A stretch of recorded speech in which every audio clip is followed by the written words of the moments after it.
साथियों नमस्कार। मध्य प्रदेश के आउटसोर्स कर्मचारियों को लेकर एक बहुत ही बड़ी जानकारी प्राप्त हो रही है। जानकारी में आगे बढ़ने से पहले आपसे निवेदन है कि अगर आप पहली बार चैनल पर आए हैं तो चैनल को सब्सक्राइब जरूर करें ताकि कर्मचारियों से संबंधित जानकारी आपको इस चैनल के माध्यम से लगातार मिलती रहे।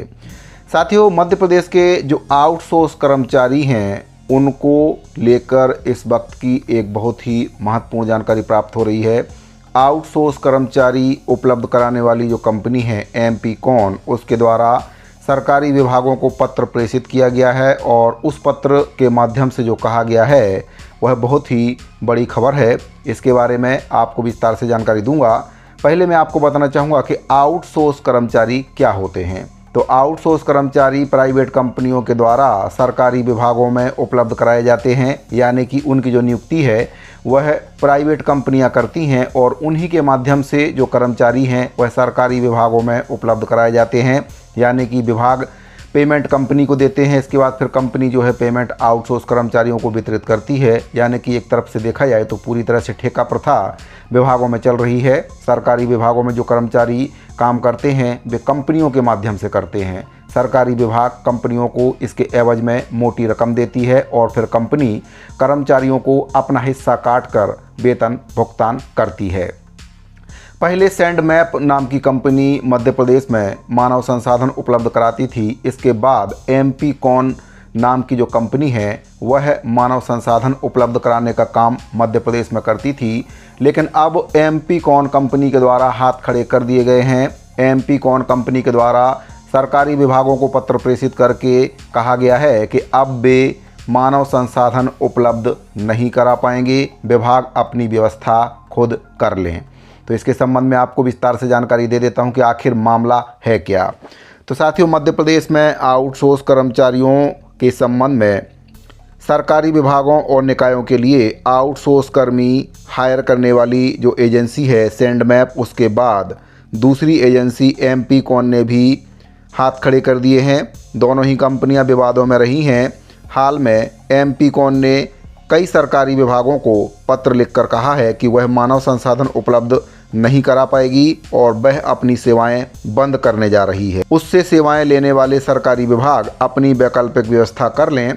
मध्य प्रदेश में सभी सरकारी विभाग निगम मंडल को मिलाकर 8 से 10 लाख आउटसोर्स और अंशकालिक कर्मचारी काम कर रहे हैं। इनकी नियुक्ति एमपीकॉन और सेंड मैप के माध्यम से की जाती है। ऐसे कर्मचारियों में व्यावसायिक शिक्षक, कंप्यूटर ऑपरेटर, प्यून, इंजीनियर, निकायों के सफाई कर्मचारी, मेडिकल कॉलेज, अस्पतालों के स्टाफ सभी शामिल रहते हैं। दोनों एजेंसियां टेंडर निकालकर निजी कंपनियों के माध्यम से सरकारी विभागों को आउटसोर्स स्टाफ उपलब्ध कराती रही हैं। विवादों की वजह से सेंड मैप की ईडी अनुराधा सिंघई सस्पेंड भी हो चुकी हैं। वहीं पर केंद्रीय वित्त मंत्रालय का जो उपक्रम है वह एमपीकॉन कंपनी है। एमपीकॉन केंद्रीय वित्त मंत्रालय का उपक्रम है जिसमें पब्लिक सेक्टर बैंकों और मध्य प्रदेश के निगमों के भी शेयर हैं। हालांकि एजेंसी लगातार विवादों में रही है। शिवपुरी में 2016 से 2018 तक युवाओं को ट्रेनिंग देकर नौकरी देने के बजाय एजेंसी बाद में वहां से चली गई थी। एमपीकॉन पर पीएफईएसआई से जुड़े आरोप भी लगते रहे हैं।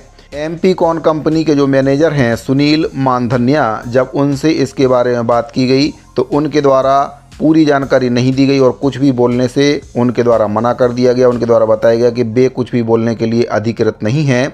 ऑल डिपार्टमेंट आउटसोर्स अस्थायी कर्मचारी मोर्चा के प्रदेश अध्यक्ष वासुदेव शर्मा ने कंपनी के ऊपर आरोप लगाया है कि कर्मचारियों को मिलने वाले न्यूनतम वेतन, पीएफ और ईएसआई में व्यापक स्तर पर अनियमितताएं की गई थी। पीएफ जमा नहीं किया जाता था, जिसकी शिकायत उच्च स्तर पर की गई, जिसकी जांच अभी तक लंबित है। इसीलिए एमपीकॉन ने खुद को कर्मचारियों की सप्लाई करने वाली जो व्यवस्था है उससे अलग करने का निर्णय ले लिया होगा।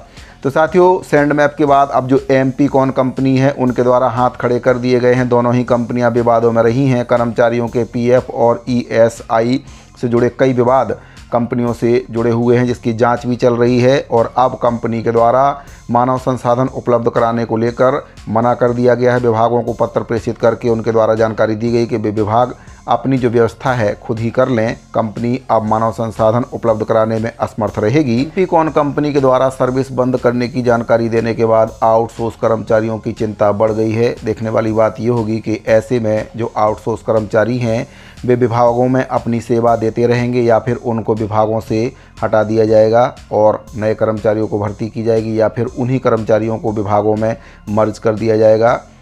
तो साथियों, मध्य प्रदेश के आउटसोर्स कर्मचारियों को लेकर ये बहुत ही महत्वपूर्ण जानकारी प्राप्त हो रही थी। जानकारी अगर आपको पसंद आई हो तो वीडियो को लाइक और अपने साथियों को शेयर करना ना भूलें।